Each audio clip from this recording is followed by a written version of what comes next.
ప్రసంగి గ్రంథము 7వ అధ్యాయం 8వ వచనం. కార్యారంభము కంటే కార్యాంతము మేలు, అహంకారము గలవాని కంటే శాంతము గలవాడు శ్రేష్ఠుడు. ఈరోజు మనం మాట్లాడుకోబోయే అంశం ఏంటంటే, ఆరంభ శూరుడు అంత్యకాల భ్రష్టుడు.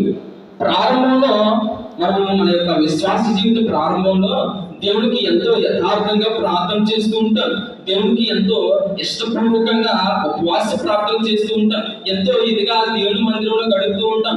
అప్పుడు మనకు సమయం తెలియదు, ఎంతసేపు మనం ప్రార్థన చేస్తున్నాం మనకు సమయం తెలియదు, ఎంతసేపు దేవుని వాక్యాలు చదువుతున్నాం మనకు సమయం తెలియదు, ఎంతసేపు మనము దేవునితో భక్తిగా జీవిస్తున్నామో మనకు తెలియదు. ఎందుకు? అది ఆరంభ దినాలు కాబట్టి, అది ప్రారంభ దినాలు కాబట్టి మనం ఎంత భక్తి చేస్తున్నా కూడా ఏమన్నా